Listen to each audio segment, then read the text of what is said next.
রোশনাই নাটকের আজকের পর্বে আমরা দেখতে চলেছি যে ওইটাই একমাত্র বাকি আছে।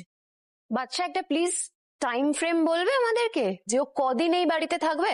তোমরা যেমন আছো না, যারা যারা চাই যে রোশনাই এই বাড়িতে না থাকুক, ঠিক সেইভাবে এই বাড়িতে অনেকেই আছে যারা চাই রোশনাই এই বাড়িতে থাকুক, আর সেই সংখ্যাটা কম নয়।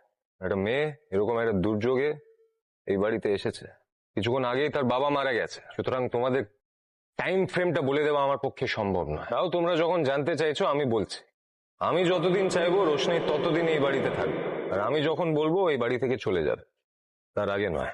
আরণ্যক! গরিমা, চিৎকার করে কোনো লাভ হবে না, ঠিক আছে? চিৎকার করলে সত্যিটা বদলে যাবে না, সত্যিটা একই থাকবে। Please don't shout. আজই উকিল বাবুকে ফোন করে বলে দেব এই কেসটা যেন উনি তুলে নেন।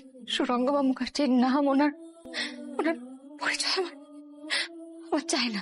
রোশনাই, তুমি কি বলছিলে? তুমি প্লিজ কেসটা তুলো না। না স্যারজি, আমার আর ক্ষমতাই নেই যে এই লড়াইটা আমি একলা জারি রাখবো। কে বলেছে তুমি একলা? আমি আছি তো রোশনাই। আজকের ভিডিওর আপডেট এ পর্যন্তই। পরবর্তী এপিসোডের আপডেট পেতে ভিডিওটি লাইক দিয়ে চ্যানেলটি সাবস্ক্রাইব করে দিন।